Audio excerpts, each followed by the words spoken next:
Split Fiction deserves its flowers. This game was hands down one of the best games I have played in all my years of gaming. At least from like a platformer, adventure puzzle solving game co-op. I haven't really played too many of those games, let alone play them co-op. You know, I remember playing games back with the bros back when I was like 13. But man,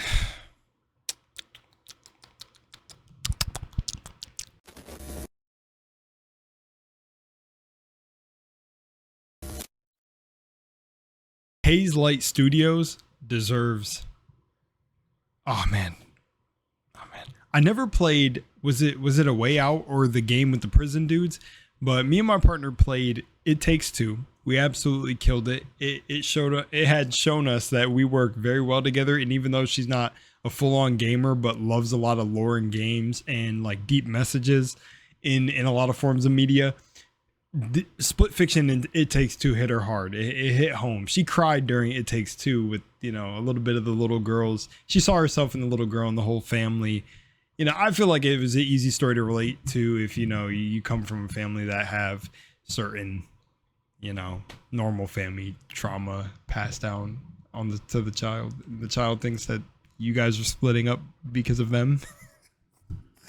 I'm not laughing. I'm just saying, you know, it feels like coming from my life. Damn, we've all got some stories how we're all traumatized little creatures. Anyways, we're all just big kids. But Hazelight absolutely cooked with Split Fiction.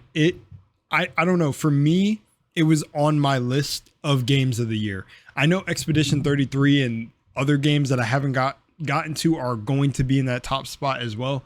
But Split Fiction, I don't know. From It Takes Two to the creativity of Split Fiction was a sight to behold. I mean, you know, just jumping from the sci-fi to the fantasy world. I'm trying to see how much I want to say in this beginning and not get too much into the spoilers, but you know, I don't know. It was an amazing game to like, you just have to experience it for yourself. And I think it was such a cool marketing thing that they did where if you buy a copy, you can give the other copy to a friend. And I don't know if that spans across platforms, but like, as in, I don't know if you can play like, have a PS4 copy or PS5 copy. I don't even know if that it was made for the older gens. It's crazy to say older gens now, man. Anyways, you know, because it's almost like, dude, I feel like it was yesterday when the PS4 was here. I guess I have no concept of time anymore either. But it's crazy that you can just buy the game and give somebody a copy. And it's just this whole, they really went forward on the marketing and the whole theme of Split Fiction. Two people, two different imaginations, two whole realms, two people can play this. Do y'all get what I'm saying? But the creativity that was shown in this game is something, it was spectacular. I even showed my mom because the last thing she remembers playing together with me, and I probably shouldn't have been playing it this young, but hey, she was the parent that let me play. We played GTA San Andreas together. So I had shown her Split Fiction recently, the end fight with Radar, which we're going to get into. And she was like, yo, the trippiness of the just mind-bending flipping of the... Guys, you got to play the game for yourself. I don't want to, you got to play for yourself. And 100%, I don't want to give this game a straight 10 out of 10, but it was pretty high for both of us. I think my girlfriend said like 8.5 up, and I said 8.5 up as well. Not all the way a 9 or a 10, but it was solid. And one for me is I absolutely love the writing. The writing made her cry, and also the song at the end. But because I'm so into psychology and all this, you know, the human trauma, the human experience and all of that, I can't kind of seen where they were going with the whole creativity and the minds of where people's creativity is birthed from and where inspiration derives from and stuff. And I kind of seen where it was going with this whole thing we're going to get into later. But I'm going to have timestamps down below and all that. And long intro aside, I want to give a long intro because honestly, this is a game that deserves it. And if you haven't played it, you got to play it because it's really good and it's really fun. And even for my girlfriend, who the last co-op game we played was It Takes Two, she came in and locked in this. I'm not gonna lie, and they also still made it pretty friendly for people who are still, you know, I think who come into gaming, at least from our perspective, because she doesn't play too many games like this that are actually like that. So, and the storytelling for her in the artist mind, we're both artists, but I'm a music arts dancer, and she's like actually digital artist, crazy cracked. I mean, people have wanted her to illustrate. Sorry, I'm hyping my girlfriend, but I'm not gonna apologize for that. I just mean I'm gonna ramble about her because she's fucking amazing. But she, you know, illustrations and everything is her thing. So this idea of like with the main baddie, she almost felt, well, she felt bad for him, like, because they wrote him really well. It was his dream too, but his machine was a little bit about, you know, kind of similar to what AI is doing right now. But with that said, let's just get into the full video. I think that's enough yapping. Yes, post and okay, wait, guys, I'm like literally answering a clip that I just deleted. Anyways, now we're on to the video. So welcome, guys. So in the background, you're going to see some footage from the game. These are very early levels within the game, so no crazy spoilers yet. But if you absolutely do not want to see anything from the game, I would say just listen to the audio really quickly. And I'm going to give a quick overview before I get really in depth and get into the actual like boss fights and things towards the end of the game. But if you're someone like me who doesn't really mind to be spoiled here and there, I didn't want to watch anything Split Fiction related, so I didn't. But there are certain games that I don't mind seeing somebody play it, and it doesn't take away from my excitement of wanting to play it. So if you're that, stay on the video. If not, this part is still for you. Just don't look at the footage and then click off the video and play it for yourself. Split Fiction was absolutely a gem to play. I'm not holding you guys. I gave the game an 8.5, and I think my girlfriend gave it somewhere up there as well. And I'm not gonna get to my reasons why it didn't get an absolute 10 out of 10, but there are some aspects of the game, because it's nuanced, that I think are just 100% 10 out of 10. Developer creativity, 10 out of 10. The music really makes environments in a game and just the atmosphere, and the music for my girlfriend and me, 10 out of 10. But I remember she wanted to blast it on the TV. She was like, let's turn this shit up, and I was like, bet, let's turn it up. We turned it up. It was amazing. We got very like engrossed in the boss fights. Awesome, loved it. What I will say for the writing, again, the writing for me, pretty I would have to say maybe 8.59, and the reason is I kind of predicted things that were going to come, but that's also because I'm an overthinker. And if you've seen my channel anyways with watching series, I kind of have this really good pattern recognition or something about me where I'm able to really kind of overthink to the point of I think of every single possibility, so I predict the future one way or another. But no, I kind of, because of my interest in psychology and things like that and creativity and where it derives from, I kind of seen where it started to go with the characters. She started to catch on as well, and honestly, it's a really good story. It really is a really good story. Zoe and Mio, really two cool characters to play as. My girlfriend thought Zoe was the sunshine character, which I related with Zoe a lot because a lot of her confidence and everything and her positive outlook on life, as you see in the show, is also still a mask for things. And that's what the game's themes hint on, is this, or well, not hint on, but play on, which is this idea of masks and the ego and two different walks of life, two different creatives coming together from two different, completely different fields and different inspirations for why they do what they do, the genres, and they're like, you know, that sort of idea. That's also why I didn't give it an immediate 10, but also I do think that I do want to say it's a 10 out of 10 idea, because I just like the beauty of seeing two different walks of life coming together and truly understanding one another, or opening up and understanding where one's inspirations come from through the art that they do within their life. And this game touches on that, I mean, beautifully, and does it beautifully, even for the villain, because my girlfriend also felt bad for the villain in the point in time, and I did too, because I got where he was coming from. But also, when you kind of understand what he's doing in the big scheme of things, which I'm not going to spoil, it's kind of like, not sure about that one, Chief. But also, his perspective was not wrong in his eyes. Hence is why I like this whole idea that perception perception creates reality. Perception is reality. And I think that's really it for a base little preview, breakdown of the game. It's an amazing game. You should definitely play it. I'm going to get more in depth, but I think a lot of the mechanics and everything work well together. It's really cool to see the individual powers that you get between each other. And even I think that they were this attention to detail with the abilities, but I think some of the abilities also reflected their personal characters, characteristics. So I don't want to spoil too much. Yeah, man, I don't want to spoil too much, but I'll say this. I feel like Mio had a lot of brute force abilities in the game and a lot of sharper aesthetics to her sci-fi theme, while Zoe had the more inviting, pulling abilities. And that's as much as I can say with that without saying too much. But yeah, someone definitely had the more oppressive abilities in terms of like what they did, not actually like oppression, but as the term, but more forward, upfront, harder exterior, which matched her ego. And then Zoe had the more inviting, which beautifully done, masterful. I mean, I love this game. So it's just, you're going to hear me hype it all day long.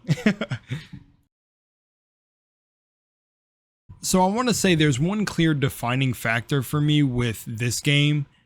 It's two things I'm going to combine together as opposed to their previous games. So I don't know if in A Way Out they had little side mini games, but from It Takes Two, one of the things that we loved was the little side activities that you could do and find, or the little mini games that we could play. I think in the achievements we had one more to find. I don't know if we found all of them, but she wanted to go back and re-explore some of the chapters so we can find literally everything. And I think in Split Fiction we missed one of the side stories or two of them, which was a little bit sad because we were focused on the game and the characters give hints or cues that there's a side story. I don't think they did for every single one, but we were perceptive enough to see them. But it's all good. It's all good. Nonetheless, I think that's the defining factor for this game compared to It Takes Two is like, of course, there was going to be less mini games because of like they were building whole worlds with the side stories. And like some of the footage you're seeing right here, this sand shark one was a side story. And, when you get to the end of that little race with the sand sharks, you fly through this portal back into the main story of the whole world. But the side stories were so cool because it was a cool little quirk. I think it was one of the first ones as well. It was a cool little way to portray the side stories as being like their ideas that they had written about in the past, but they didn't really do anything else with them, which plays into the whole bigger theme of the story, which it was something I really appreciated. I really appreciated the side stories in this game. They were super sick. And not to spoil you from a lot of them, I'm just showing the very first one in the game, but it was very, very sick. And I don't know if you can see from the footage what they're saying to each other, but that's sort of the idea, is these side stories are ideas that, a certain big baddie was interested in with all of these writers that came to this place. But it's very cool. And if you haven't caught on by now, yes, they are in a simulation, a very, I would say, a very immersive VR experience. But yeah, man, it was awesome. I think the side story little idea, how they translated it over from It Takes Two, was very, very cool. Instead of like these mini games, you're literally going into side worlds. But also the side worlds had some stuff to play around with and little achievements and Easter eggs to find. There's another one I'll probably show on screen eventually that is this one where they got turned into pigs. That was funny. That just speaks to the creativity of them over at Hazelight, man. You guys really cooked up. It was a really amazing game to play. I'm just not gonna lie. Look what the cat dragged in. Are you finally here to pay your debt? You're not getting shit. I decide when your shit is paid. What's she like? She's a ruthless psychopath who kills for fun. Sounds like a real gem. I think the next thing to talk about is story. Man, story was great in this. It was really great. Again, I predicted it, so I can't give it all the way a 10, but I can give them a 10 on it. I mean, art, again, all of this is subjective, so maybe some people thought it was less, more. I don't know. To me, it was a very heartfelt story. I mean, I love this whole idea that they were basically writers looking to get published, and they went to this big corporation that maybe they had their own personal reasons that you come to learn on why they came, but you know, this corporation they went to, greedy, kind of reflecting the world we're in today with this whole AI landscape. This dude Radar, the main baddie, basically built this entire machine to harvest your creative ideas. It didn't matter if they were the main story you were writing or the ones in between. He was harvesting it all, and he really thought he had every right to do it. And he thought because of his machine, and you know, of course, he's a genius of this machine he's built and designed, but it still didn't give him the right to really steal ideas from other people, even though he built this machine that allowed for the extraction of these ideas. Very insane.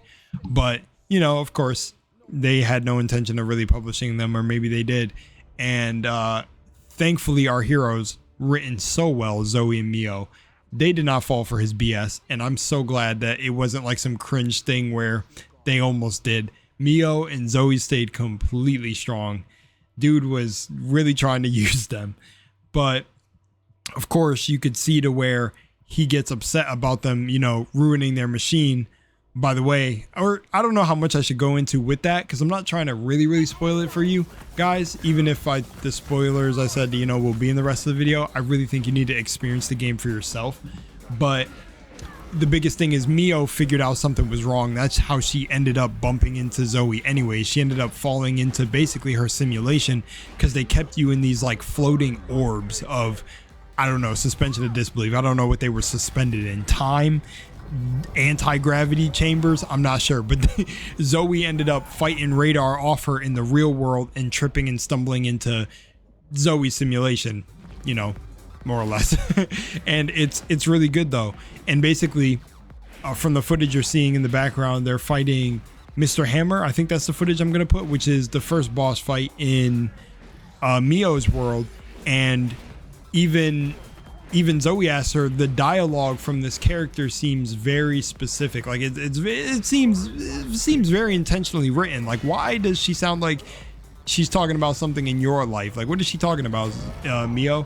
And she's like, Mio's like, oh, nothing, Zoe. I just wrote her as a greedy, flat villain, you know? But no, it's very clearly alluding to something going on in her life, which is, I like the whole play on how these ideas and stuff we have that come that we are translated through our art, even me for dance, is, you know, maybe inspired by something in our life, unless we just like doing it. But I do really feel like all of the things we do in life, whether you become a firefighter, whatever it is, chef, blah blah blah, it's inspired by something in you, within you, or something you may have seen as a kid, or something inspired that. So this game really plays on that for all the side stories and everything within this world.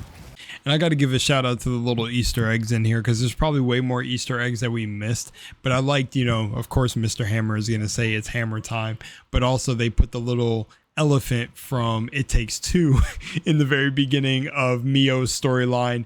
And it cracked us up, because that was one of the most dark and grim scenes in It Takes Two ever. If you played It Takes Two, that scene had us with our mouth dropped open the entire time, bro. We felt so fucked up for that scene. Even the parents were like, yes, we got to make our daughter cry. Beat the shit out of this elephant. It just was like, what? Like, it was really dark, but we enjoyed it. Yeah, it was dark. We freaking tormented a lovely elephant princess. But of course they threw that little Easter egg in there, so I had to give a little shout out to that before we move on to the next section. Now, like I said, this isn't going to be the craziest review. I like to keep my reviews pretty lax, the editing pretty lax. I don't know, that's just my style. But to go on to the gameplay, break down some of the gameplay, and then we're going to move on to maybe final thoughts and stuff, pretty much. Because Yeah, no, yeah. The final thoughts will be the very big spoilers. Just letting you know right now, I'm going to show the end game fight and talk about everything I loved, just and give you all this whole boom of an impact for the final, because the final chapter of the game was that big boom. And man, there's so much to talk about within the game too. My partner and I, we also shared a very lovely moment where there was a mythical creature in the game, and we love that we like a lot of the same Greek mythology and stuff. And there was just one of those creatures. If you know, you know. But I don't want to spoil it too much. I'm gonna say what creature it was probably in the final part, and everything to do with Mio and Zoe's line and their backstory a little bit more at the end. But for right now, I'm going to talk about gameplay for those of you who may be wondering how the game plays. I mean, shit was smooth. My gaming computer, I haven't updated it in a while. My computer is, she's a beast. I love my gaming computer. You know, it's near and dear to my heart. You know, I'm always going to have this computer. I love it. And for a computer that's almost 5 or 6 years old, it held up pretty well. The game is optimized really well. We only had 1 moment in the beginning where it was very extremely laggy, and it was like through like Zoe's fantasy part with the trolls, and not when the trolls were all on screen. It was like initially climbing through that like twisting tower bit. I have the footage, don't know if I'm showing it on screen. That depends on how lazy post edit me is being. But no, it was fun. It was very fun. And yeah, and I think you'd be able to run this. I mean, my specs are, I think I have an RTX 2070 Ti, 8 gigabytes of RAM, or like 16 of RAM. What else? And a 3.41 gigahertz. Guys, I haven't talked to anyone about this in a long time, and a lot of my gaming computer friends are gone, so I really haven't focused on the specs too much. But I have a 5-year-old system that can run games pretty well. I ran it on, I think I turned down the settings to medium, all medium, but I ran it pretty fine, steady above 60 on medium settings. Pretty good game. I mean, I grew up playing like a lot of FPSs, and I played Borderlands on 800 an 800 to 600 resolution on a Dell computer, and played so many hours out of it. Fun fact, I just ran through that game. So when it comes to graphics, playing everything on low, on the lowest windowed screen you can see, to me, anything is a really beautiful system. I'm grateful for anything I have and can play it, so graphics don't really bother me. But graphically wise, the game is absolutely beautiful. The environments, how they jump from sci-fi to fantasy, absolutely beautiful. For those of you out there like me, I love dragons. Dragons are a big staple in this. At a point, love the dragons in this. They just cooked. They really cooked. The creative minds that are in Hazelight, good on y'all. You guys absolutely cooked. The gameplay was fun. The only mechanics that cooked me at one point that definitely almost made my girlfriend rage was the centipede part. If you know, you know. The centipede part, where you were this like centipede, millipede, whatever the fuck. I think a centipede, or what's the centipede? Do all centipedes have those like mandibles? Either way, that part was, it was cute what the actual creature was at the end. Oh man, I called that too. But man, those puzzles, having to work together to swing, we actually did it. That was the part where we were dying laughing the most, having to swing back and forth. And the way we actually got across was just sending it and stopped overthinking it, because both of us could be real overthinkers, but both of us be wanting to take the wheel. But we work so well together. That's what the game also proves, and it just is amazing. So yeah, man, that part. But the other part was probably the cars. Oh my gosh, Mio's like car chasing, bro, that shit almost made me ram my head through the monitor. I don't know what it was. The driving felt a little bit finicky at that part, where you had to jump through, like, I don't know, anti-gravity stream to the other anti-gravity. I was gonna lose my fucking mind. I was gonna lose my mind. But nonetheless, it was a very fun game. You know, you get through the sections. Some of the parts where you had to traverse through, I think, water or some areas dragged slightly, but not too much where it broke the continuity of the game. It didn't break the game to me. It didn't really mess up the flow. The flow of the game felt very, very good. And yeah, I feel like there was never a dull moment, and we played it straight through. So we played it like 2 days in a row, like all the way through. So, you know, I had time off from work. She was on her summer break. So we were just having a fucking amazing time. And yeah, and that's it for gameplay. I wouldn't say a lot was really that bad in it. I mean, man, the dodging and everything was just really, really good. Some of the hitboxes, it could be slightly weird for some of the things, I won't lie, but again, I can't really, it's hard for me to really be hard on those things because they weren't game breaking, and also just, you know, get your skills up, getting good. For me, you know, I'm a seasoned gamer. Some of the dodging, I could tell some of the hitboxes were weird on some of the moves that like waved out. If it was like a ground slam from a boss or something, it just felt like odd, or it felt like tracking, like hyper beamed, you know, put the AI bot on AI 5 in a FPS game and they got aimbot. It felt like some of the attacks shouldn't have hit you. If you know, I don't know, I felt like the dodge roll, because I'm a Dark Souls player, so yes, I'm making this game Dark Souls, just joking, but the dodge roll should have had a little bit more invincibility frames to use it. I don't even know if this type of game has invincibility frames, but I feel like a certain dodge or a certain jump should get you out of the way, and sometimes it felt like even if you pre-timed to jump for an attack that could have been, or that isn't delayed, but like then even delaying your jump for attack that's delayed, it felt like you still got hit, like you got punished for what felt like making the right move. Now, my girlfriend, she could tell for some things, but she couldn't really tell because she thought it was just her, because she's not a gamer. But for me, it definitely felt like some things were a bit more punishing. But I mean, the fact that they let you respawn every time you die and do that little tap mini game to get back into action, I can't be mad at it, man. You just get back up and keep swinging, and that's what made it very fun. It made moments very intense where I'll die and be like, oh shit, and then she'll be like, no, and I'll be like, stay alive, and it was fun. So I can't really be too heavy on that. I'm not going to be a stickler, but there were definitely some moments where I'm like, the dodging and running could have been slightly fucking better. But yeah.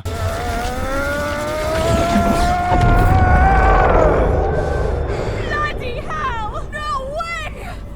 I told you, down here, I'm the one that makes the rules. Down here, I am God!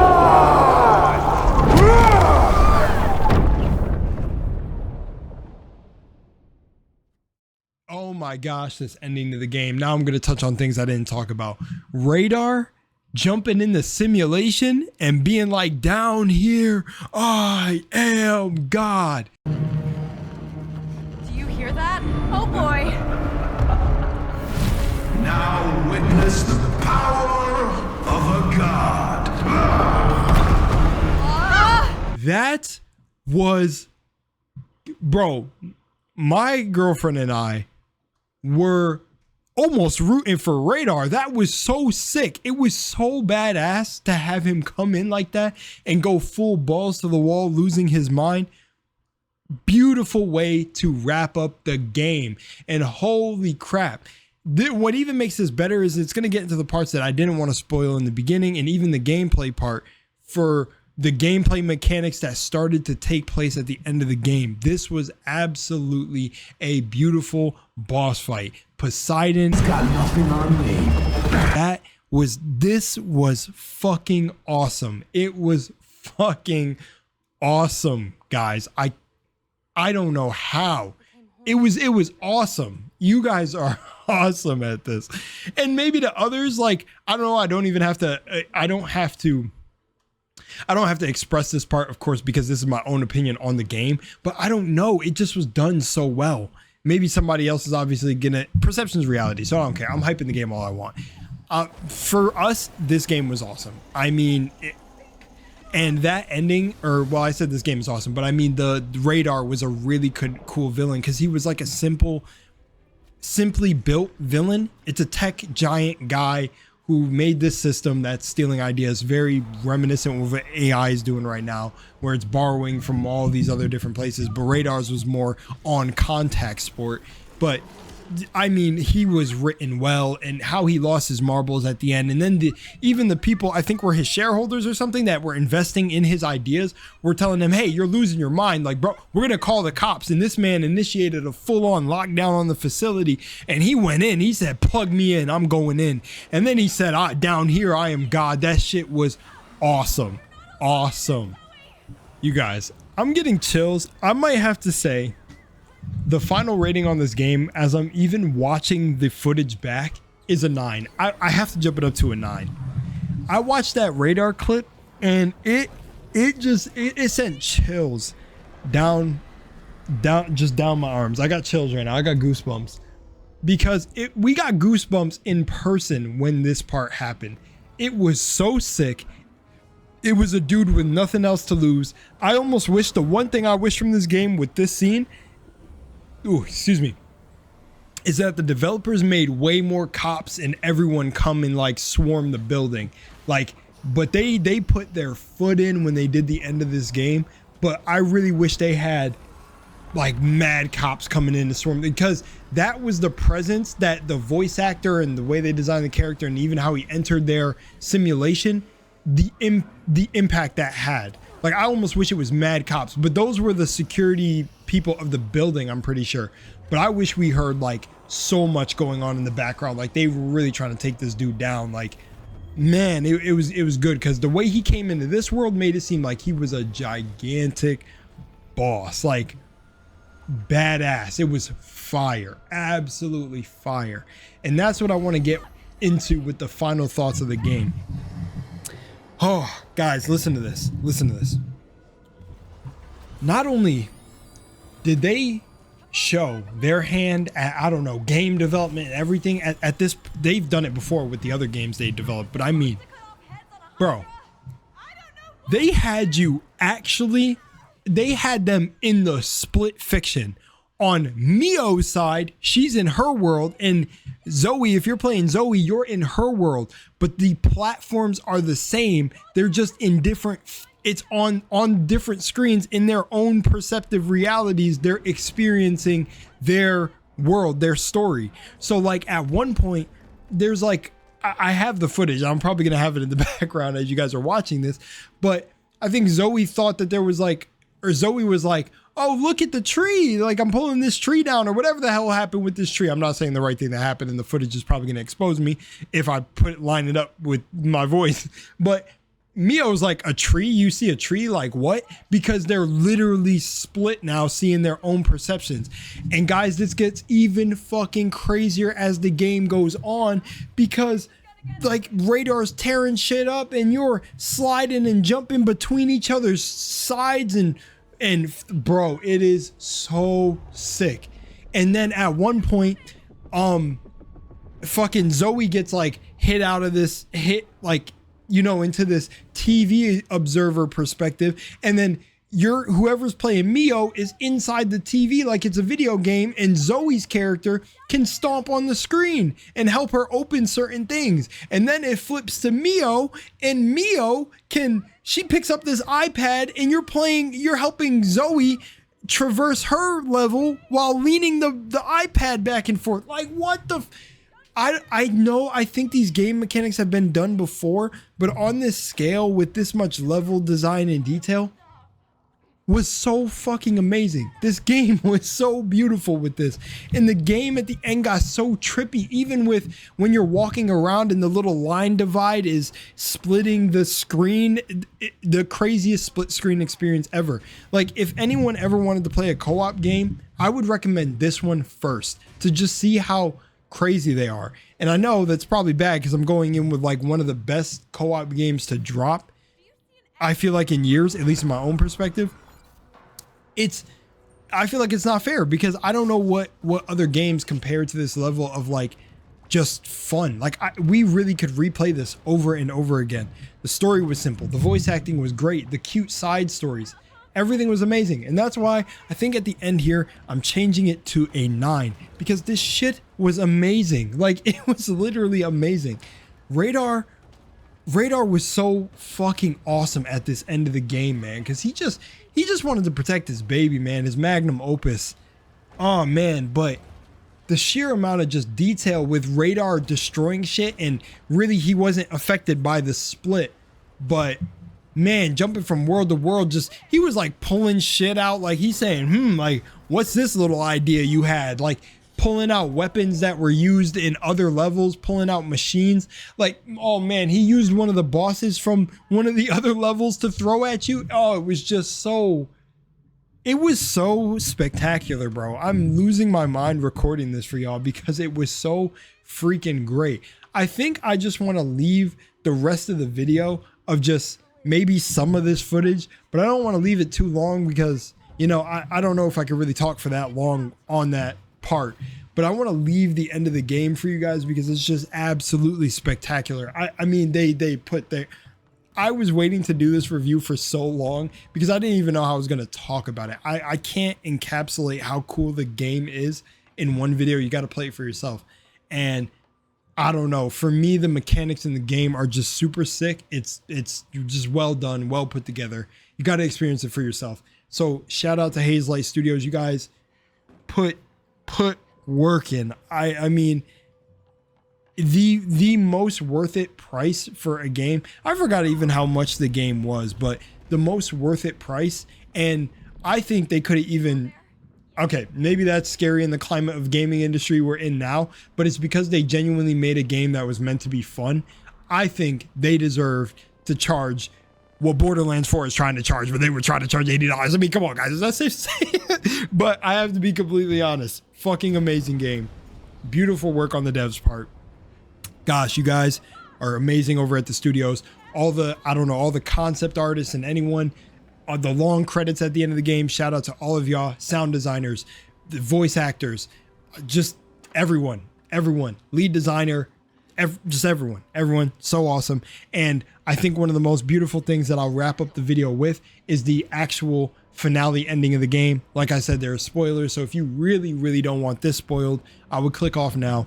But one of the most amazing things at the end of the game was when you find out that you were playing Split Fiction the entire time.